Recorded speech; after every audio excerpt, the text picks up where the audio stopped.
Do's and don'ts, and Puma's getting back in the NBA game. But tonight, the Charlotte Hornets are going to hopefully move forward, John Tobias. They got rid of Dwight Howard, who was about as popular in the Hornets locker room as I was at my old house. So you look at the draft, everyone seems to think DeAndre Ayton and Marvin Bagley, you saw him. You did a lot of Duke games this year. What's your thoughts on the draft, and what do you think's 1 and 2 and maybe even 3? Well, it's kind of what we talked about before, and I guess we're going to get to the Marvin Bagley thing later. But it seemed like, guys, that Marvin Bagley was the guy, like the leader in the clubhouse throughout the year. But it seemed like that towards the very stretch run part, Ayton started to like supersede him. And the thing about it is that I think that they're both really good players. The one thing I want to point out about Ayton, and I would love you all's take, is the elevation of the big man, meaning the center, shooting three-pointers. And this is what I mean. A lot of people like to compare DeAndre Ayton to Joel Embiid. Joel Embiid only made 1 3-pointer in college. DeMarcus Cousins only made 1 3-pointer in college. Joel Embiid had over 60 3-pointers this year. Boogie Cousins over 100 in just 48 games. DeAndre Ayton made over 15 3-pointers in college. So that goes to show you how you can be a 6'11", 7-foot guy, but no matter how well you are in terms of defensively, the art of the three-pointer not only is just all about Golden State, but you expect for the person that plays the 5 position to make the three-pointer as well. You know, so much of it has changed as far as the game, that the big man is not the typical big man that you've come used to in the NBA. For me, I don't like it because it's just become a perimeter game. Yep. I mean, there's not a lot of basketball. It's almost, you know, I criticized the NBA for a lot of years because it was pickup games. It was street ball, and now it's gotten refined, I think. But it's still, you've got the same carbon copy player at every position. You know, when you talk about Joel Embiid, he can point. I mean, you're talking about a 7-footer that can point. So now you want all of these guys that can be multifaceted and play all the positions. So it really comes down when you start talking about draft, what guy can fill a spot that you don't have and contribute from the scoring side? Because the other thing they don't look at is defense. Well, that you hit the nail on the head. And for them, defense is just what's his wingspan, whether he'll get in front of anybody and guard him or not. That's kind of been their thing. I kind of want to hit on the concept of draft philosophy. I saw a good buddy of mine, Adam. He tweets a lot about basketball. He's been around the game for years and years and years. And he tweeted something that he basically listed off maybe 10 of the top 15 kind of prospects. And it was the sort of the thing that maybe folks feel like their potential is reached if they add that one thing. And he listed them all, and my tweet back to him was, I'll take the guy without a question mark. And then I said, wait, that doesn't exist in the NBA draft. And to me, that's scary. And the reason why that's scary is it's become such an art of guessing how good a guy will be and looking past what a guy already has. And you've heard me talk about that ad nauseum, JT, Kev, as well. It just scares me that, and while I like Ayton, I think he's a good player, Bagley as well, some of these guys, as far as I'm concerned, the guy I'd be looking at right now is a guy like McCall Bridges, because he can actually do everything right now. 3-and-D. He's already got all this, but that's the problem. And they call him a 3-and-D guy, but he can attack the basketball. Well, I don't know. He can handle the basketball. JT, this guy, Luka Doncic. He's pretty good. And I like Bagley. I think he's got a complete, Reggie, you make a good point about guys with complete games. JT and I've seen Bagley in person. I think he is about as complete as you get. He was number 1 all year long, and all of a sudden DeAndre Ayton comes in kind of last minute, kind of when all the news came out about he was getting some straight Kev, I'm going to agree with you. I'm going to agree with you to an extent, not to cut you off, but he's also one of the main reasons that Duke played zone this year. So there's that defensive component. Something's missing. It's frustrating that as a fan, you're watching your team and you hear it. You can hear it when any teams and fan bases talk. If he, in 3 years or when he becomes, and it's when are we gonna? That's why the same teams are in the lottery. And that's why I was going to say. And if you're looking at the most proven, it's Luka Doncic. Yeah, because he has what you're looking for today. The NBA has gotten to the point that the draft philosophy that you're talking about, Yeah. they don't draft what you can do, they draft potential. So they're always reaching. Yeah. And if it doesn't work, you're set behind years trying to catch up. Yeah, and the thing about it is that I'm not privy to talk about him because, honestly, he's one of the guys that I did not see play in person. I hear from a lot of people that I trust that he's really good. I want to go back to the Bagley thing, though, and Kevin did a nice graph on him. What I like to do, guys, is I like to compare numbers to other guys in the past, especially if they had a similar position. All right, so let's take, for example, the last 4 Duke one-and-done guys that went in the top 3 of the draft. That would be Jason Tatum. Before pretty that good. was Brandon Ingram. Yeah, pretty Before good. him was Jahlil Okafor. Yep. Not so And good. before him was Jabari Parker. Injury. Brandon Ingram averaged more points and rebounds than all of them in terms of like their first year at Duke, all of them. And of course, he averaged a double-double. Okay, so some people could say, well, you know what? He had a lot of double-doubles, but were they mostly against scrubs? Not necessarily. So in other words, out of the 16 ACC games that he had, because of course against your Evansville, your St. Francis, of course you're going to get a double-double. Out of those 16 ACC games that he played, guys, 12 of those games, he got double-double. So even against the elite competition, he performed. Yeah. I think he's going to do well. And by the way, he shot almost 40% from 3. There we go back to the three-pointer. But he shot 40% from 3.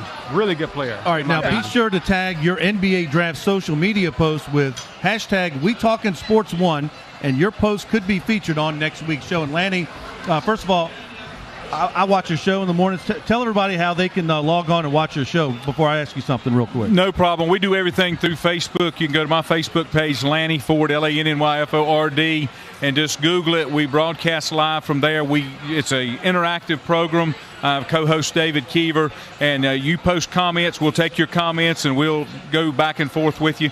We like to look at, we don't do as much stats and statistics. You can read about that. We want to talk about the issues, the things that teams face, that athletes face, that fans face. I like we that. can Those rent are the John things Tobias try for. to We do. can rent John Tobias for. He is available. There's a reason it's called the bottom line. We keep trying to get there, but we don't always do it. Now, JT, Lucas Doncic, does his coach?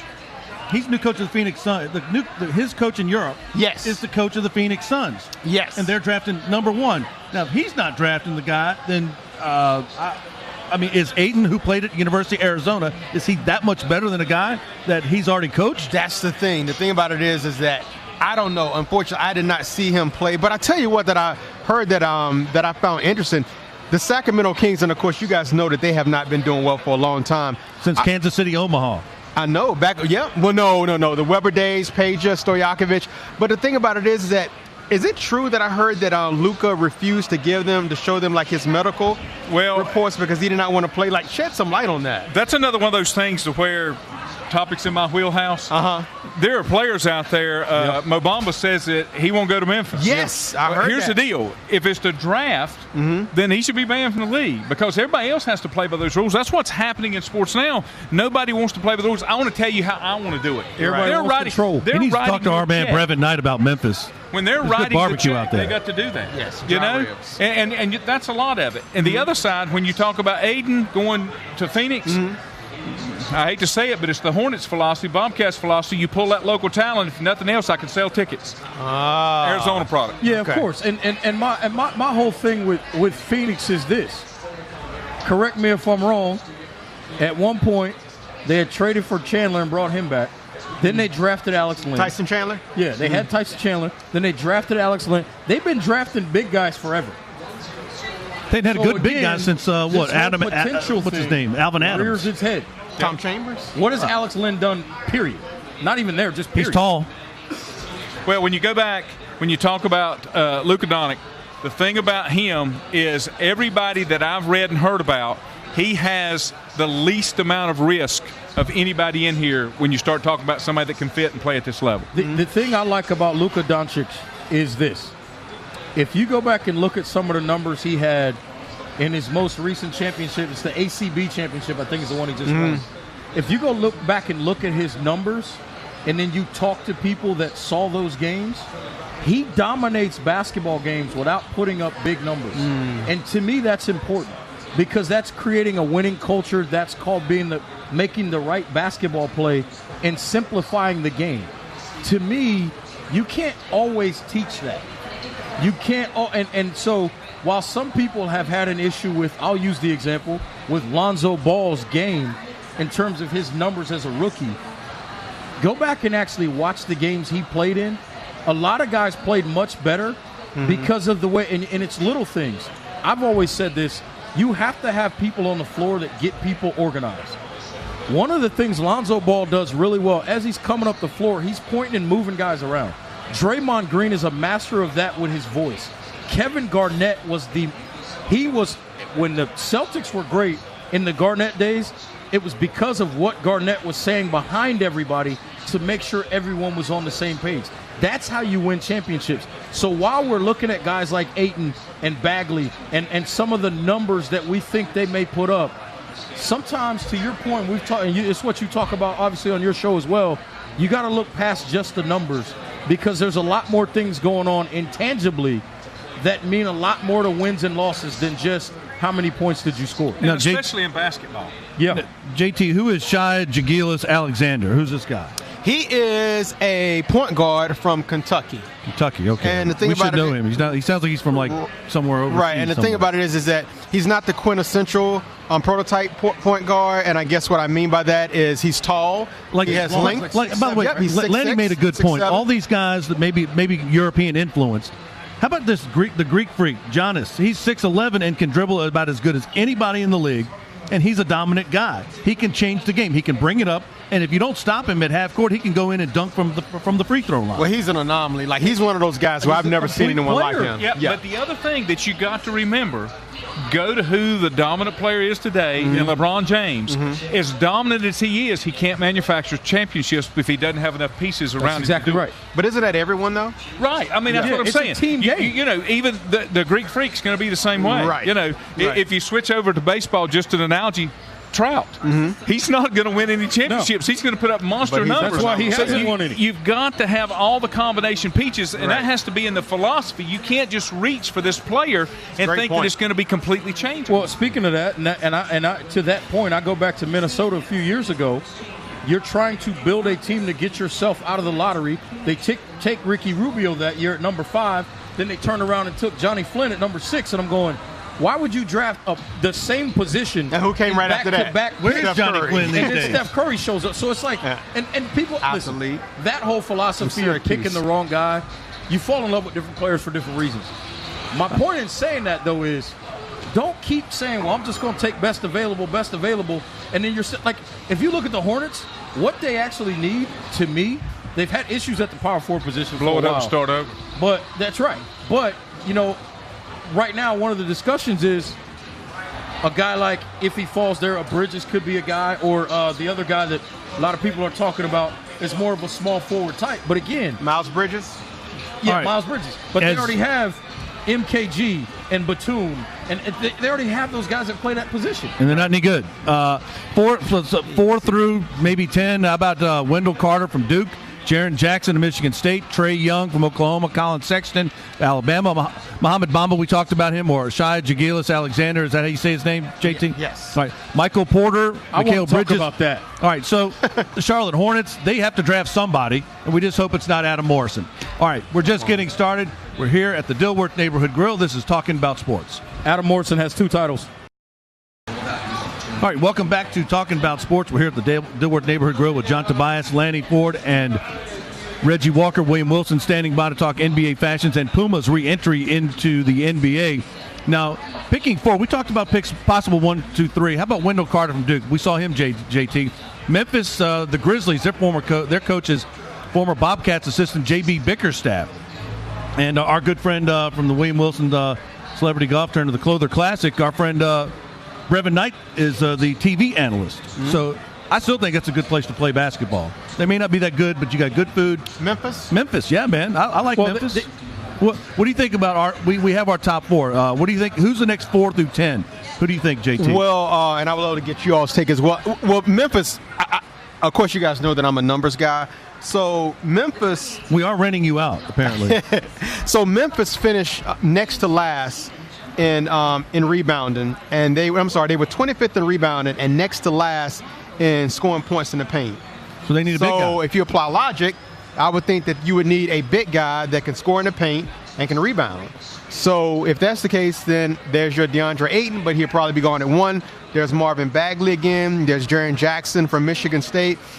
I really like Mo Bamba. Now, I know that he did not score a lot of points. I see you shaking your head. He said he's not going to Memphis. I know that he's costing himself money by if they're on the clock. Their problem is scoring, and he don't bring that. Right. But the thing about it is, what do you all think about Wendell Carter, just like how he said? I'm okay with Wendell Carter because he can give you the stretch component. He can step out, shoot the basketball. I'm a little worried about his ability to defend. As good as Marc Gasol is as a defender around the rim, former Defensive Player of the Year, he's still getting up there. He's had the foot injury as well. And the other big piece and the other big problem that this team has had is they paid Chandler Parsons coming off of that injury, and he still hasn't been right. So I'm almost inclined to think that's the problem. As weird as it sounds, and as much as I'm not a big proponent of doing this, because everybody says risk-reward and the highest reward is Michael Porter Jr., I'm more inclined to have them go get Michael Porter Jr., and if nothing else, he can split those minutes with Parsons just to get through the season. And if he becomes the player they think he can be at the 3, then you're better off than you were because they got to score the basketball. I like that. They have to score the basketball. So for me, that's a thought process. Now, again, we don't know how healthy he is, and that scares me to death. As much as I sit here and say it, that scares me to death to mortgage your future of the franchise on a guy that you've only seen play against respectable, similar level competition less than 50 minutes at the collegiate level. That's a little bit scary to me. But I think if you're going to do something, Kyrie Irving was 11 games. But if you're going to do it, I think this is the time, if you're Memphis, to go ahead and do it. Mike Conley now coming off an injury. You know, as I mentioned, Mark has had his major injury in his career as well. So this may be the time where you draft a guy that can learn with these two guys, and through that process, he takes over the keys to the car in a couple of years, but those two guys are still components of this basketball team going forward. Now, I think all this is a disaster going all the way back to what happened with David Fizdale, but I digress. I don't know. I think Bamba, if they're on the clock, Memphis is on the clock, and he says, I don't want to go there, Lanny, he's costing himself money. Now, I like some of these other guys. I like Reggie's philosophy. I like Porter because I think he's the best player all around. But do you draft the best player or your most glaring need? You know, most of the philosophy is usually you take the best player available. But my problem with that, if the best player available, you've already got one in a reserve, why do you want another one? Right. At some point you've got to address your needs. If you never address your needs, you're never going to get any better. I agree with that. And I think the other piece of that point, when you're talking about the whole, you got to build a basketball team. Right. And you've got to look at how the parts work together. I talked about this during the finals. The problem that the Cleveland Cavaliers had is LeBron's a playmaker. He gets guys the basketball. But when you play with LeBron, you have to catch and shoot. So I'm curious to look at what actually the Philadelphia 76ers do this draft, because chances are if you see them drafting shooters, that means they're going to let J.J. Redick go and take that $24 million in cap space and disperse it a little bit more widely. If you see them drafting playmakers, that means they're probably going to keep J.J. Redick and go ahead and pay him and give him a multi-year deal. So I'm curious to see how they play that out. Let me ask you a quick question. Would you like to see free agency before the draft? I would. I absolutely would. To be different, sure, absolutely. I mean, football's the same way. Right. You know, if you've got players, you know, you've got some teams like Cleveland, for example, they don't really know what to do because they don't know what LeBron's going to do. And then you've got some other key pieces and superstars that are in the league that it's hard for their team to make a draft decision because they don't know what that player's going to do with free agency coming out. Let me play devil's advocate, because both of y'all said something interesting in terms of like best available, and also we talked briefly about the Hornets in terms of like drafting like the same position. Okay, so if you're the Hornets, like you said, it was a logjam at the 3, and then we talked about off air in terms of the 4, you have Kaminsky and you have Cody Zeller. Yeah. Well, and Marvin. Okay, and Marvin Williams, who just got signed. Now, who are you going to draft? And here's what I mean. You just drafted a shooting guard as a lottery pick last year, Malik Monk, and then your best player plays the point guard position. Obviously, there may be a gap at center, but who do you draft? I'm going to tell you what I would do if I'm them. And I had this conversation with the great Paul Biancardi on Twitter yesterday. If it's me, and this is going to sound really weird because it's going to go against a lot of what I just said, but philosophy and reality sometimes are two different things. Let's look at the reality of the Hornets. If it's me, I take the best shooting guard on the board, Zaire Smith. Malik Monk, to me, is never going to be more than a Jamal Crawford type six-man type of player. But he's a six-man. He's not a starter. I don't think think he'll be a starter in this league. That's my opinion. Wow. I may be wrong. I have been before. Strong statement. But I doubt it. That's a strong statement. It is. I don't think he's going to be a starter in this league, mainly because he's got one skill set. One. He can squirrel hunt. Shoot it. So you can run him off screens and stuff like that. He can't guard both guard positions. He's a liability in terms of being posted up. He doesn't put it on the deck very well. So you can allow him to play and I hate to use certain names, but I'm going to do it anyway. Drop them. Vinnie Johnson, Jamal Crawford, those type of players that Del Curry types that came off picks and shot the basketball. That's what he is to me. I think that's what his career is going to be. The Hornets would love him to be Del Curry. Because he's not a starter. Say that again, Kev? The Hornets would love him to be Del Curry. That's what I'm saying. But they need a starter at the two guard. That's the problem. If you look at the Hornets roster, do we have to? Kid Gilchrist and Batum both start. That should not be the case. They're stealing money. And on Batum doesn't bring you what he cost you. Nope. And exactly. I like Nick Batum. Okay. But you go back last 3 years, he averaged 14 points. He only averaged a little over 9. He's the second highest paid player on your team at $23 million. He's got 3 years left on the contract. Talk to me. I mean, I don't see it. Production doesn't equal the paycheck.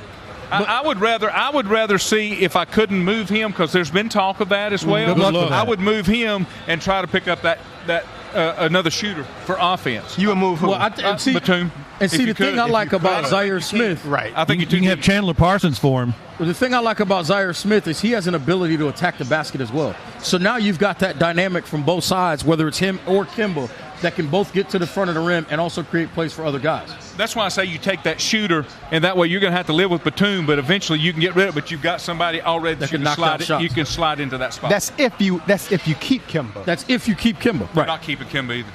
I think you. Here's what I think. You're not keeping Kemba. Let's put it this way: to trade Kemba and think you're going to get somebody to take some other trash with it, bumps your head. No. So they're keeping Kemba, or they're going to get robbed for Kemba by himself. You're going to give away some contributors. Yeah, absolutely. Now, what do you make of this? Mitch Kupchak bringing in his guy Mozgov. He signed him in L.A., which didn't look like a good signing to me. But I guess it was. He's making less money this year than Dwight Howard. You get front-end savings, but you got an extra year of guaranteed money. Right. But they said Dwight Howard was so unpopular in the locker room. I don't care how they unpopular. had to get rid of him. I don't care how unpopular a guy is in the locker room. You don't trade an expiring contract for a longer one that doesn't bring you at least equal talent back. Listen, it's an $8 million difference Mitch Kupchak, this year. His resume is much longer than mine, and I will never question that. But to me, you don't trade an expiring contract when you got cap problems as an organization for more cap problems, especially if the talent is not equal. Well, let me tell you something that I've said this all along. I don't care who the GM is, Michael's calling the shots. There you go. You think? And Michael is a big part of the talent evaluation, and we've seen that doesn't work out. Michael Jordan is a legend. He's the GOAT. I get that. But there's certain times that you need to take a back seat and put people in there that can help build a franchise. Go back to the Carolina Panthers. They haven't had the level of success they've had since they let Bill Polian go, because Bill Polian knew how to build a franchise. So you got to put people in positions. I think Mitch Kupchak knows how to do it. I'm just not sure he's going to get the free pen to do it. He does sign speaking of the pen, he does write the checks, John Tobias. So he says, we're going to draft this guy. If you disagree with him, you're going to be like Rich Cho. You're going to be out of a job. That's right. That's where that happens. Yeah. I guess the thing about it is like I said, it's 61 and a half dozen. I see your point in terms of like trading expiring contract. Maybe his thought two things. Number one, Mozgov is scheduled to make $16 million this year, Dwight $24. But to your point, next year Mozgov is still going to make another $16 million, and Dwight's going to make nothing. But it makes me think that the Hornets could be in a rebuilding mode to where, you know what, They've always been in a rebuilding mode. It's kind of been in rebuilding since they got here. But like, I don't know how that would be how that would fragment or like break the locker room if Dwight, who's been a veteran in the league since 2004, how would he be in that particular rebuilding area? And could that cause people to think, is Kemba next? He's in the last year of his contract. Here's what it tells me, though, about the trade. The trade indicates to me that there are more trades coming. Yes. Well, there's something else coming. I don't know. And maybe somebody said, we're looking to do something at a certain point in time with players and cap space. Somehow you get us a guy like Mozgov and that number, and we can make something work. Well, when you lose Howard and you lose Kemba, that's 40 points. That's 40 points a game. 40 points a game. 40 points a game. And let me tell you, the guy that I think they're not building enough around is Frank Kaminsky. I like Frank Kaminsky's skill set, and I've said before on this show, the one thing about Frank Kaminsky, when he came in the league, you knew that Frank Kaminsky was going to be that Frank Kaminsky. Right. Frank Kaminsky is never going to be a 20 and 10 guy consistently. But if he plays 25 minutes a night, he's going to get you 12 and 6. That's just what he is. And that's okay because that's a contributing rotational player on a basketball team. Now, the problem is the Hornets have a lot of contributing rotational players on their basketball team that were drafted in the top 10. When you draft in the top 10, you need more than They're going to be franchise players. Correct. Yeah. And the problem with that is when you're drafted in the top 10, most of the time you're looking for a franchise player that you're saying he'll be a franchise player if he adds this, this, and this.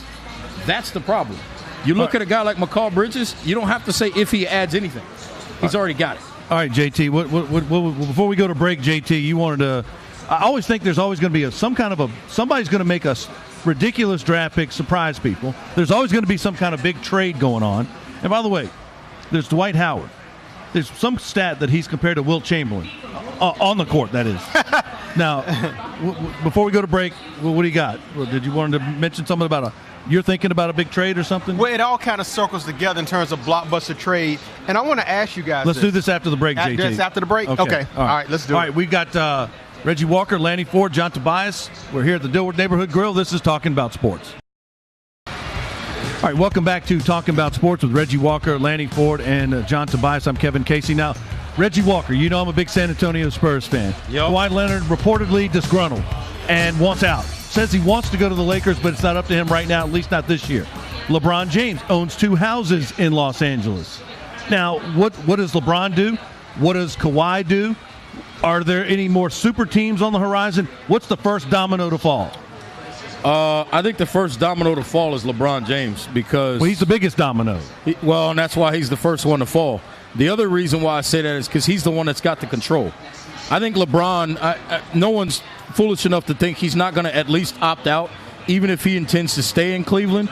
He's going to opt out because what that does is that creates some space for them with whatever his cap number is. Now, they're way over, but it allows them to do some things because they can use bird rights to re-sign him later anyway and even further exceed the cap anyway. So he's the first domino that falls because he controls everything anyway. Let me ask you, when you're talking about Kawhi Leonard, let's say the Lakers are interested, he makes the move to the Lakers. What guarantees you that he doesn't go to the Lakers and he's still hurt because he doesn't like the situation? Well, I think they have assets, and I've said this before, Lanny. I wouldn't mind Ingram, Kuzma, Hart, and a package of draft picks. I mean, I think Kawhi Leonard, a big Spur fan. I go back to the George Gervin when he played for the ABA Virginia Squires. Kawhi Leonard's a traitor now, and you can't trust him. I can't trust him. Well, I mean, if he looks at Popovich in the eye and R.C. Buford and says, I don't want to be here, then you know what? We'll get the best deal we can. I'm not adverse to helping any rivals in the Western Conference. Boston has a lot of assets. You do what's best for the team. Kawhi's going to do what's best for him. I'm not convinced he's going to not be in the same situation because you're always stroking athletes. I don't think he's leaving. Here's my thing. I think when I look at that situation, they are going to get crushed in a trade for him because everybody thinks they have to trade him. So if it's me, I'm sorry. People can disagree with me. He going to play this season out, and I'll take the cap space in return and let him walk. That's what I would do. And see, that's where they'll be no better than they were last year. That's where I respectfully disagree. And the reason why I say it is this, because a lot of people can say to you, well, you know what, like Kawhi doesn't have any leverage Why would Pop or R.C. Buford trade him to the West? Just ship him Oh, up. he has so leverage. I just wouldn't care. I think in my opinion, I think that he has leverage. And the reason why I say that is this. If they say, well, you know what, let's go ahead and trade you to Boston, or let's go ahead and trade you to Memphis. I mean, when Memphis is in the West, let's trade you to Orlando. The thing about it is that... Well, you really hate the guy if you're going to trade him to Orlando. He could easily say, if you trade me to any of these teams, I'm in the last year of my contract. I'm just not going to resign. It would be like a straight-up rental. It's not like how Kyrie Irving, to where he still had a couple of years on his contract before he got traded. He could easily say, the only team that I want to be traded to is either the Lakers or ... Those would be the teams that I will go ahead and resign. So if I'm someone like Orlando, I would be like, well, you know what? If I'm only going to get him for just a season and I have no chance of resigning him, then why am I giving up anything for him? So I think that he does have leverage, and if I were the Spurs, I would trade him to get something, whether it's expiring contracts or draft picks, something. But I would not just let Kawhi Leonard walk. I'll take the cap space. Somebody like Boston and Danny Ainge and Brad Stevens, they can convince a guy, but due to their heritage and they got assets, they're a team ready to win. You had Kawhi Leonard in exchange for, let's say, Tatum or Jaylen Brown. Well, that's the problem. I wouldn't trade any of those guys. I'm not trading any of those guys. I would not trade it. Do you know that those guys made it to the Eastern Conference Final with arguably their two best players? Yeah. I would not trade and here's the any other of those guys. Those are young lions. Here's the other problem with that, with making that trade. You're still going to be in the same situation, just with more of a cap issue. Jaylen Brown, Jason Tatum, Kawhi Leonard, and Gordon Hayward. They all play the same position. Yeah, but that's where the NBA's gone. That's Lanny's point at the beginning of the show. But my point in saying that is, if I got those three guys already to play with Kyrie, why would I go get Kawhi Leonard and just give him more money than I'm already paying? Boston has enough space to pay a max player this year, but they don't have to. They just went to the Eastern Conference Finals without their two highest paid players. Right. Why even go down that path? Maybe LeBron James is talking to Danny Ainge and said, how about signing me to a max deal? You get rid of Kyrie Irving, you can bring Kawhi Leonard in. That's Kyrie Irving and some draft picks. And maybe Boston's ready to make it to the finals and win it all. We're going to find out. There's always surprise. That's another super team. Yeah. You make the Celtics. Well, they're always surprised. If you think about it, this time last year, Chris Paul got traded to Houston. No one saw that coming. I think something like that is going to happen this year, to where there's going to be some type of trade to where we're going to be like, wait a minute, we did not see that coming. But I agree with you to where I think that LeBron is going to be the first domino. It has to be. He's the most important domino. Win. Well, the reason why LeBron is the first domino is because if LeBron stays in Cleveland, then everything changes for Kawhi Leonard, because then he becomes the chip that the Lakers and the Clippers and the insert team name here that wants to make a run for somebody, they'll start putting packages together for him. But right now, the Lakers are basically saying, we're going to make a run at LeBron and Paul George. They're both free agent potentially. We can sign them straight up. We don't have to worry about it. If those two dominoes go in a different direction, then Kawhi Leonard's price goes up. One of the things that I've heard is LeBron won't make a move till some of these other players make their move. Because if he makes the first move and he can't get anybody to come play with him, he's not any better off than he is in Cleveland. Right. Well, I just think he should stay in Cleveland. I think he's going to sit back and just wait and see if he can pick where he wants to go. We mentioned this. Who's going to make the big draft deal? Who's going to move up? Who's going to make a ridiculous trade, maybe not good? And who's going to draft the wrong guy at the wrong place? What's the best deal? What's the worst deal that we can project a few hours ahead of the draft? JT, what do you think? Lane, you were going to say something. The biggest thing, I don't think anybody's wanting to move up out of the top three. Everybody's wanting to move down. Because they feel like they can get the same player at a lower value. Can I ask y'all a question? Let me ask y'all this question.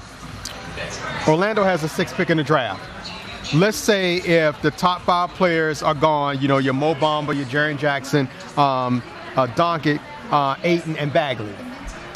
Orlando, as you know, they're a very young team, but they're also devoid of talent. They don't have any real scores. Let's say if the general manager of Orlando contacted Mitch Kupchak, said, you know what, Michael Porter Jr. is available. You know what, we would give you this 6th pick for Kemba Walker.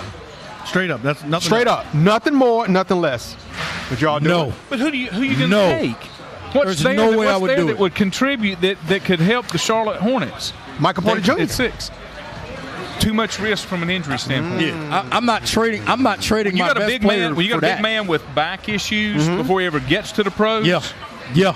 So you all wouldn't do it? No, I wouldn't. Nope.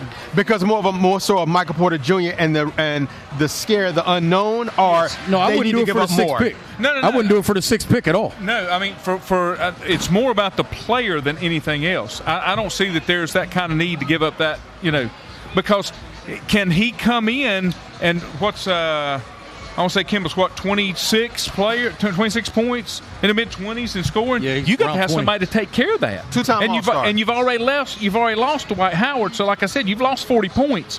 You better get somebody that you know that can pick up that slack. Let me ask you this: How good is Michael Porter Jr.? He's pretty don't good. know. How good is Kimball Walker? He's very good. I'm keeping Kimball. There you go. I got no problem with that. You know who's a guy? You know who got now? Lanny. Nobody's talking about DeMarcus Boogie Cousins. I think the guy before he hurt his Achilles. Now I'd be kind of reluctant to give That's the problem. many years longer term. Maybe give him a 1-year opt out. But when healthy, this DeMarcus Cousins could help a team that's almost there. A conference semifinalist type team. Yeah. Not only do I think he can help, I think for him, I would hope he's smart enough. I think he should bet on himself and do what J.J. Redick just did. Take a 1-year deal somewhere, get a big amount of money for a 1-year deal, show he's ready to play, and then at that point he'll be a free agent. He can pick his spot and really go to the right situation for him. And that's what's happening. There is no continuity in the NBA anymore. Nope. Everybody wants the short contracts and control, and I want to go play with my buddies next year, and I want to go over here. Yep. I think the NBA, with the way they've got things structured with contracts, they've given up way too much control, and it's hard for a franchise to build any continuity other than Golden State. And here's the deal. Golden State didn't get that deliberately. They fell into it. They had pieces that they brought in, and that risk potential worked out. But that's not typical. They drafted Steph Curry. They drafted Klay Thompson. They drafted Draymond and the Green. chances of getting those many players, those superstars on the draft, no. Well, here's the other piece that I like about what Golden State has built, right? We know KD is a max player. We know Steph's a max guy. We know Klay's got a max deal or is going to get one. And we know Draymond's got a max deal. Andre Iguodala, not a max player. Making good money, though. Very good. Sean Livingston, not a max player. Nick Young, not a max player. Nick Young wants to legalize David cocaine, West, I think. not a max player. Come on, He did, he David said that. West is the only guy that's a veteran that's playing on a veteran's exception type of deal. The rest of those guys just have a contract amount that is doable. The biggest problem we see right now, I remember a few years ago when Eric Bledsoe came out and said, I'm a max contract player. No, you're not. And that's Everybody the problem. thinks they're a max Everybody contract thinks they're a player. max. Who said that? And every Bledsoe. You are if someone pays you like that. Well, and that's the problem. Right. Because the whole concept, I remember when Nick Batum came up, the conversation Got the was, same agent I as said, you LeBron. can't pay this guy a max contract. And everybody said, well, somebody will, so Jordan might as well. And that's what happened. I'd pay and him now in everybody's francs, mad not about it. dollars. Then let's see how much he's worth then. You like So much inside the NBA is you're reacting to what could possibly happen. You're not trying to build, you're trying to avoid. In the NBA, you get paid for what you might do. In the NFL, That's you baseball. get paid for what you've already done. The NBA's gone to MLB then, because that's what baseball does. They pay you after you produce. By the way, the guy I said for Coach of the Year, I had two. Alvin Gentry, the Pelicans, I thought did a great job. From Shelby, Right. turned me on to Bridges Barbecue out in Cleveland County, by the was way. it? Both Bridges Barbecue. They're both very good. The Red Slaw, I love it. Alvin Gentry and Dwayne Casey of the Raptors. I think they were the number one seed in the East. They were. Coach of the Year, right? They were. Fired. How do you like that? But he's with Detroit now. He's got Blake Griffin. Well, you like that? He's better than Stan I Van think he's a good Gundy. coach. Yeah, it's just like what happened a couple years ago with George Karl. You know, he was coach here for the Nuggets, and then he got fired. But I think Detroit has a lot more work to do. I mean, yeah, they have Blake and they have Luke Andre Kennard from Drummond. Duke is up there. Yeah, well, like he him. didn't do that well this year. And I mean, Reggie Jackson, I think, Better is a than solid Malik point Monk. guard. But I think that they need to do more. So that's all I have to say about that. They're not a sexy team, Kev. When you think about the Pistons, I'm you not don't going to think Detroit. about. I'm not going up to Detroit anytime soon. When you think about the Cold. Pistons, you don't think about like excitement or up and comers. I think Rick Mahorn and Bad Boys. I like that's the good old days. Let me ask you all a question from a draft standpoint. Who is the best player in this draft? I like Marvin Bagley. Listen to what I said, though. The best player with what he has right now, who's the best player in this draft? I'll say it again, Marvin Bagley. Not what he can be, what he is right now. I say right now. Lanny, what do you say? I'm going with Luka. I'm saying Marvin Bagley only because I've seen something tangible. You know, like I said, it could be Luka. I have not seen him, but I've seen Marvin Bagley. I think Marvin Bagley is a baller. And the reason I say that, because the European game is so much closer to the NBA game than the college game is to the NBA game.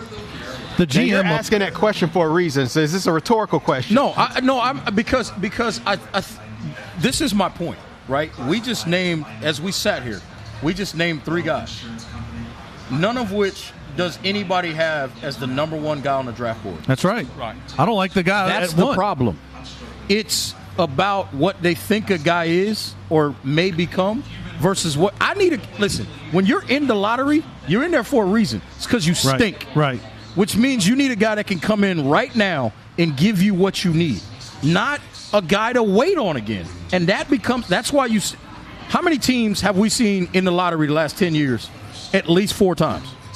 Pretty much all of them. So wait a minute. So you're saying that people should start drafting a proven commodity? No, or at least a commodity that you know what they are and plug that person into what you're trying to do, as opposed to saying, well, let me go get this guy, and then even though he's a 7-footer that doesn't shoot the 3, I'm not suggesting the guys don't, but he's a 7-footer that doesn't shoot the 3, but we need our center to jack up 185 threes throughout the season. Why would you draft that guy? I don't know. He's Michael Olowokandi. He's Joe Barrett Carroll. That's all I'm going to say. The biggest thing with the NBA is the NBA has gotten to the point that they're doing it strictly on potential and not pulling anything that can help them today. All right, that's a great point, Lanny. And I think there's 2 things that are going to happen. Phoenix is swerving the whole league. It's going to work an angle and draft Doncic because their coach coached him in Europe. Either that or the other angle, the other side of the coin is their GM is just overruling their coach. I don't know. We've got much more. Jay-Z's throwing his weight around the NBA. He's involved with Puma. Puma's throwing a lot of money around. We got NBA fashions with William Wilson to talk about. We're here at the Dilworth Neighborhood Grill. This is Talking About Sports. All right, welcome back to Talking About Sports. We're joined by the Clother himself, the owner and founder of William Wilson Clothing and the Clother Classic Celebrity Golf Tournament. By the way, Will, great golf tournament. It's at Carolina Lakes, is that correct? Down in Indian Land? Yep. Tremendous golf tournament, as always. I broke my driver, though, and I noticed you didn't help me replace it. I did get one. Well, I don't know if it's going to help. I feel it didn't make any sense to put another driver through the torture of having to hit your ball. Thank you very much. I appreciate that. I resemble that, and I appreciate it. Now, Will, you're here. Puma. Mm-hmm. I had Pumas back in the day. I wore them in college, Right. They used to be a big brand all over the world. Now, they have come back in, and they got Marvin Bagley. He signed with them. They've got, I think, 3 top guys, and Jay-Z is associated with them. What do you think of Puma getting involved with the NBA? I mean, you got nothing to lose. Under Armour, I think, is going to be on their way out pretty soon. So I think Puma, there's a good space for them there. You're looking at, Rihanna came in. Rihanna brought. They made her. Jay-Z be like creative director or something. I'm down with Rihanna. They did the same thing with Rihanna in 2014. Barbados. Good rum. And in 2014, she did that, and so she really helped rebuild that brand on that end of it. So I think bringing Jay-Z to do the same thing, he's going to give you a lot of clout. He's going to bring you a lot more value just having to be connected to it, really, than the 3 players he brought into him. He's bringing in 3 rookies. He's obviously connected with a lot of the players. A lot of the players look up to him. They like his music. He's a very good businessman. But 2 questions. I think do you like that move with Jay-Z? But where is Under Armour just getting out of the NBA and focusing on like football and baseball or something, or what? No, they're going broke. I didn't hear that. Yeah, I didn't know that either. Yeah, they're just losing money. There's some areas. The full story to it, I can't talk about here, but you can't step into certain circles and back certain people and not insult a whole lot of other people. And that's what I was going to say about that. And just Kevin Plank stepped into it very early in 2016, and it opened a door that started a cascading effect down. That's why they're losing the NBA, the Major League Baseball deal they're supposed to do in 2020. So it has nothing to do with Maryland, all those ugly uniforms and helmets. It's got nothing to do with that. It's got to do with politics. I'll just say that. All right. So it started to spiral downhill. So, they were supposed to do the uniforms for the Major League Baseball in 2020. Nike's doing it now. they don't have the money out there to do now because they open some doors, they upset some people, and their sales drop. So they were originally supposed to do it? Yeah, they're going to do the Major League Baseball deal in 2020. Then they were going to move it up to 2019. Now they're not doing it at all because they can't afford to do it now. That's like a $50 million deal. I did not know that. Yeah, so I think Puma getting involved, like I said, Jay-Z, it's a culture move. You know, Jay-Z, if hip-hop culture, Jay-Z is hip-hop culture. So bringing those guys in, Jay-Z brings more value to you than Bagley or anybody else you bring in right now because they're all rookies. You don't know if they can actually play. Do you but know? They give you a little bit of a presence, but all your really great players in the league right now that are established going to cost you too much money. Now, Will, do you think that Jay-Z, obviously a big name guy, all the players know him. What's his role? Have they defined it, or is he just going to kind of go around, recruit next year's guys, or just kind of go around and be seen with a lot of the guys wearing all the good Puma gear? Well, I think as creative director, really Jay-Z's purpose, I think when you cut through all the nonsense and all the titles and all the rigmarole, he's going to be the face of the brand. He's an influencer. Yeah, exactly. Jay-Z's going to make Puma cool. Right. Jay-Z's one of those people that whatever shoe Marvin Bagley's name is on, if Jay-Z puts them on in a video, a bunch of them are going to fly off the shelf because people are going to think they're cool. He's an influencer. That's his job.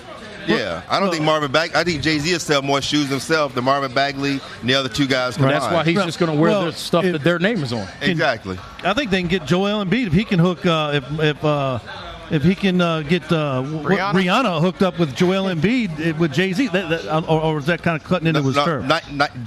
Puma ain't got Nike money. Okay. Nike and Adidas. Somebody like that that's really that established. Nike and Adidas say, let's play big bank, take little bank. And right now, Puma just can't play. They can't play in the room that Adidas plays in, and no one can play in the room that Nike can play in. In this scenario, Puma is basically MySpace, and Nike is Facebook. You're going to design it, Will. You're a designer yourself. What would you design the new Puma shoe? What's it going to look like? And obviously Marvin Bagley, maybe getting in some videos. What's it going to look like? How's it going to set itself apart?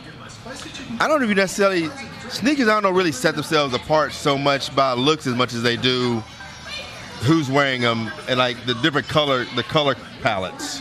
That's what you see really more of now. Other than the Jordan, really the only really recognizable shoe out there, you look go, that's a Jordan, was Allen Iverson's shoe, the Answer.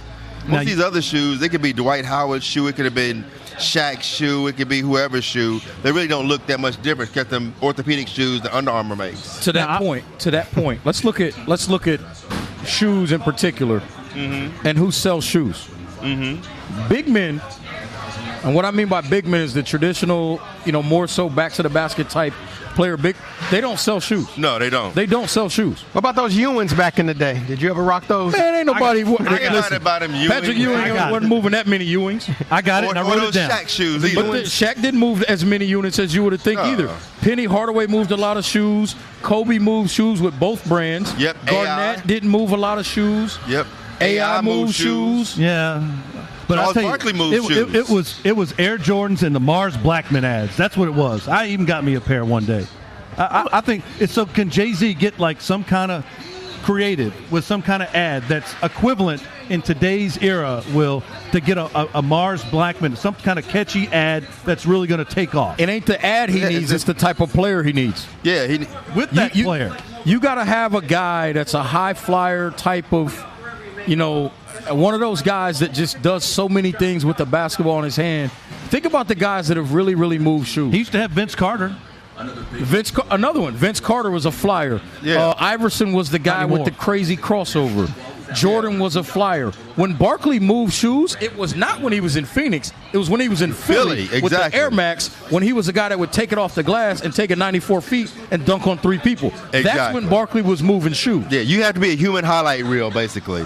Your Dominique highlight reel. moves some shoes. Yeah, my man. You have to be a highlight reel to move shoes because when you throw that back, when you go in the editing room, the Kevin Tobers of the world go in there editing the video, the commercials, and they drop that music behind it. Yeah. You need to have something fancy because a really great soundtrack, really great lighting and graphics behind boring backup post play and pick and roll is not going to do it. You need a guy that's dunking on three people, a 360, a spin move, something makes you go. One of those basically need to be a human and one mixtape tour guy. You're going to get Kevin Tolbert shoe. You better get one of those gout shoes. Because if it was about eating shrimp and drinking beer. If it was about effectiveness of your play on the floor, then Kevin McHale would have had the greatest shoe deal we've ever seen because his footwork was ridiculous. Or David Robinson. David Robinson was Tim Duncan. The Admiral, Tim Duncan. The greatest power forward of all time, I might add. But now, what about Beyonce? Can they get? Is Jay-Z going to maybe get Beyonce in? Maybe get women involved with WNBA or just women's fashion in general? But why? I mean, I don't know why every time someone says Jay-Z, someone has to say Beyonce. Jay-Z doesn't need Beyonce for anything. True. And she don't need him for nothing. Yeah, and Puma already has Rihanna. So I mean, bringing them in is just you're really splitting a market that you really don't need to. That's not a bad problem to have. Yeah, but Beyonce would be, in my opinion, just looking as a branding guy, I would see Beyonce branding more of a dress type shoe than a sneaker. Rihanna is a sneaker shoe girl. I've never seen Beyonce in sneakers. No, never. You see in those bodysuits and heels. She'd be more of a Christian Louboutin girl than a. But Rihanna's a free agent, from what we hear. Rihanna is. That's what I hear. I don't know. But I'm not worried about her personal life. She ain't checking for me. Okay. Yeah, I don't. She is from Barbados. They do have the world's best rum. Now, who's going to wear the Puma gear on draft night? Will, who do you think? I mean, I guess Marvin Bagley and the other guys, right? I mean, maybe all three guys do. If they tell them to, they'll wear it. Yeah, they get a check for it. They could probably all three wear them. And because of the way they announced it, I'm pretty sure that the broadcasters will make sure to show. So they're going to get Puma's going to get about $70 million worth of free advertising with them talking about it, showing it, and on these guys' shoes. They walk across the stage. And somebody's going to open their jacket up and have the Puma logos all inside of their jacket. That's a guarantee. That's possible. Are you going to carry Pumas at William Wilson Clothing? Nope. Are you going to make any suit? Could you make suits with the lining if the money was right? Someone's paying with Puma lining. Yeah. If I had the licensing for it, I'm not going to pay a fine to put my Puma's logo on something that I ain't got licensing. You always go by. You play by the rules. Hey, I'm too pretty to go to jail. Yeah, no. I ain't the prettiest thing out there, but I'm too pretty to go to jail. I'm good for one or two, but hey. What about the suits? Who are you anticipating wearing the craziest suits, and who you think is going to be the best dressed guy? But that's kind of hard to say because I don't really know. I've only seen these guys in shorts and sweats. I'm going to tell you who's going to be the best dressed. I'm going to tell you who's going to be the best dressed. If I'm going to guess, I'd say the kid from Oklahoma State. Nope. Who? It's going to be Luka Doncic. He's going to be the best dressed. Well, because the kid coming from overseas, he's going to be the best dressed. He's going to have on a nice European cut suit with a tie and be done with it.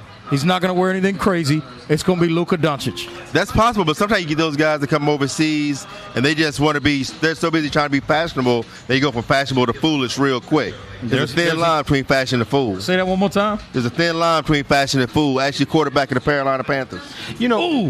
One thing I want to ask, Will, is that you know how, like, if you watch video of, like, some people in the draft back in the day, and you know how we laugh, and like, man, I can't believe that they rocked that back then, whether it's a shirt, tie, or suit, or whatever. Karl Malone. Right, Karl Malone, and then Jalen Rose, he wore his suit today. Awful. Right, from 1994. When do you think, how often do you think that it starts to, like, spin to where you say, okay, this is outdated, this is antiquated? So in other words, like, if you look at the draft from like 2 years ago, whatever they were wearing back then, do you think someone could wear that now? Or do you think that it cycles that quick? Well, I think the last few years, what you've seen a trend is guys go from this big flashy Michael Irvin, Deion Sanders, all colorful stuff, to more the traditional boardroom corporate type thing. So you're seeing more of those. I think a lot of the looks from 2, maybe even 3 years ago, they could rock those tonight and still be there. Okay. Because they really all they did is went back to what traditional suits looked like before. You know, those big wide legs, Steve Harvey type stuff, those were the anomalies. You know, a properly fit suit, or we call it a European look. It's not a European look. They just tend to be, a lot of those guys you see tend to be just smaller, slimmer guys. It's just a custom suit. Yep. But if you're a slim guy, a suit looks small on you. If you're a big guy, you know, Shannon Sharp and David Beckham will both wear suits cut proportionally to their body. Yeah. Shannon Sharp's just a lot bigger, so the suit looks different on him. Looks but the too variances small for their body, almost. but the variances from their suit to their body are the same. I tell you one thing you can guarantee too in the draft tonight. Remember, a lot of these guys are 6'11", 6'10", 7 foot. You're going to see a lot of purposeful high waters to show off socks tonight. Yeah, you know that's coming. Fashion socks, and it's going to be some guys with some wild socks on tonight. Yeah, but I'm afraid of you're going to see a lot of guys with because right now, a lot of guys wearing those really short pants. Almost like the capris. Yeah, they're well, not that high, but they're like an inch or so higher now. Yeah, And I just really, that will be one of those things that 3 or 4 years from now that you're talking about, that you look back and go, wow, what was I thinking? Why was I flooding wearing high waters? Okay. But you may see some of that. But aside from that, I think for the most part, there's be those few guys that look like Southern Baptist, preachers. Wow. Back from the hood, with the big purple and all this stuff. You're gonna see some of that kind of thing because they're gonna have stylists and designers that just from Bama somewhere just don't know any better. Is Arkansas? Maybe from Arkansas. But I think you got. Well, let's see. I'm from Arkansas. Where are you from? Which one of us is dressed better? I'm just saying. You have to like you're taking a shot at Alabama. I'm just bringing up Arkansas because you're a proud person from the state of Arkansas. I am, but you're talking trash. I'm the best dressed person. I'm not talking trash. I'm just mentioning. Whoa. We love the state of Arkansas. Why are we firing shots at everybody now? I ain't firing shots. I'm just okay. Who dressed best right now here? You are. You always are. You're the best dressed man every room you go in. But he's talking trash about Arkansas. He trying to. I mean, if the concept was to wear suits to the show, then I could wear suits. And I will still outdress all y'all. Yes, he will. I've always said William Wilson's the best dressed man. I can hold my candle. I ain't tripping. I didn't think you could hold your candle. I can hold my own. I ain't tripping. You be a strong number 2. Just don't wear nothing from Express. Oh! Wow. Just can't let it go, can you? No, that's personal. That was personal. Personal in here. That was personal. Let it go. Oh, you'll be all right. That was personal. You need a suit. You need to go got nothing to do with none of William that. Wilson clothing. You'll get the best value. My name is best Paul. Price That's between y'all. anywhere on earth. Take my word for it, and I will accept an endorsement deal. My name is Bennett, and I ain't in it. Okay. We got parting shots or final thoughts coming up here. This is talking about sports from the Dillon Neighborhood Group. I love that suit. You might be the only one. All I got to say is it football season yet? This stuff is too good to pass up. There's so many things that have to go right in a no-hitter. A huge game changer. I would have won the Powerball like 6 times. Kevin Casey here, and this is your podcast. Talking about sports, the Carolina's own sports talk show. We're talking about sports on AN. We're talking about sports at ADSN. I don't gotta say that. We're talking about sports in, oh God, I forgot. ADSN. What is it? ADSN. ADSN, okay. Yeah. We're talking about sports. Talking about sports. We're talking about sports. Talking sports. Talking about sports. We're talking about sports on ADSN. Talking about sports on ADSN.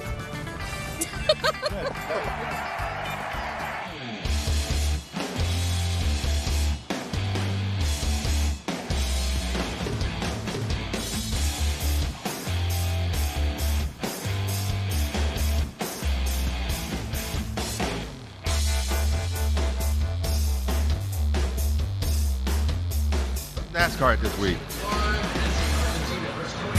All right, welcome back to Talking About Sports with William Wilson, John Tobias, Reggie Walker, Lanny Ford's over here. We want to thank him for coming on here. Before we get to the final shots, Will got probably the best shot in all year. I mean, you got Rock and Roll Express, Midnight Express, Can Man Express. He'll be all right. And Express. All right, final thoughts, Reggie Walker. What do you got down there? You know what? I'm not even going to go down the route of what I would often do here, which is boxing. I'm going to go down lots of news there. I'm going to go down lots of news in boxing. We'll get that next week. I'm going to get to that next week. Got to get some contracts officially signed. But what I will say is this, man. Like, we're in this era. We're a podcast, obviously, and a lot of people do podcasts and do different radio shows. Particularly, we had a guest in today, Lanny Ford here, who has a radio show.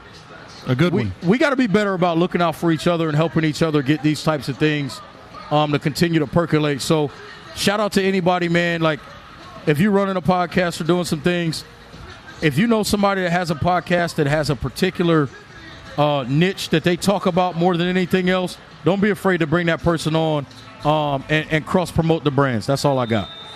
Will? All right, I'm going to give you guys some branding opportunity. Instagram TV launched. You guys can, most of us missed a chance to get in on YouTube early, but Instagram TV just launched. It's open to everybody. Want to get your brand out there? An ADSN, it actually shoots the way you watch your phone. So it sits up this way, over a minute, long form video. So we should probably look at maybe putting this on IGTV where you can get some really early saturation before it really starts to really blow up. And everybody else is trying to get their brand out there, personal brand, podcast, whatever you're doing. 'Cause I'm about to go through all kind of video stuff on this bad boy. John Tobias. Two things. Speaking of brand, shout out to Express. I like Express. I like the Midnight Express. Midnight Express, Rock and Roll Express. Right on. Yep. And then the last thing is, in terms of the draft tonight, will it be the 5th straight year that Duke will have a top 3 player picked in the draft? They have a good coach. And why is it that we have that with Duke for the past 5 years? If it happens, okay, it comes to food. Okay, we're going. You said you were Yeah, hurry, JT. yeah, I know, right? And why is it that we got no some one's talking cheesesteaks about out here. anybody from Carolina? Well, who they got coming out? They got Joel Barry, they got Theo Pinson, but I haven't heard them mention a name at all. Hey, I haven't seen this before. This is new. None of them are massive stars. Got some kind of sub with sweet No, I'm going to potato tell you the fries. problem. The We got North a steak Carolina guys sub. are 3 and 4 year college We got players. the William Wilson, Reggie Walker wings. We got some kind of. All right, I may want to thank come on him, over here. too. I will take that. What do we got here today? Well, what's happening, everybody? So today I'm wanted to feature one of our main dishes here. What we're known for at Dilworth Grill is the Speedies. It's a New York, upstate New York tradition. It's, what we're known for here. What it is kind Smells of like a good. different a marinade that we use to put our chicken or our pork in. It makes it to where it's got like a sweet flavor, almost like an Italian dressing here. But definitely come try one out. Come check it out. We're also got a pepperoni pizza, and we're doing our mild wings as well. And I have another order of a side of our buffalo blue chips that everybody talks about here as well. Works for me. I appreciate that. Good looking out. Did you finish? Because you said you were in a hurry. You don't have time to eat. You said No, I'm good, man. Oh, you're going to hang out. Oh, all right. I'm good. All right. I'm good. All right. That looks really good. I just what William said is correct because he's so in tune with technology and the cutting edge. What is happening? What are people watching today? Are they watching? They're unhooking from cable and satellite. Everything's on the phone. Nobody's reading books. Everything's on the phone, and he's on top of it as always. Now, final thoughts. Just a couple of quick notes. NASCAR will JTG Racing out at Sonoma. AJ Allmendinger, I really like out of the road course. I really think this is one of 2 chances that JTG, your friends over there, can win a race, that in Watkins Glen. So I'm really pulling for AJ Allmendinger out at Sonoma. World Cup, I don't think many people are really paying attention because the USA is not involved, and they're running out of beer, much to Kevin Tolbert's chagrin, but he has gout, so hopefully that's a good thing. And I bet they got vodka. I want to say shout out to my friend Kenny Letts out at Fight Labs. They got a big show at the Grady Cole Center Friday night. So we got lots of stuff going on. So they're going to put on a great show at the Grady Cole Center for Fight Labs. So anything? Shout out to Lanny. And, of course, I want to mention a special thank you. Lanny Ford from the Sports Talk guys. They do a great show every morning. I watch them unofficially, but I like them. And I think they do a tremendous job. And I'm glad he's here and hope he can come back. For Kevin Tolbert, Reggie Walker, William Wilson, John Tobias, I'm Kevin Casey. We're at the Dilworth Neighborhood Grill. So long for now.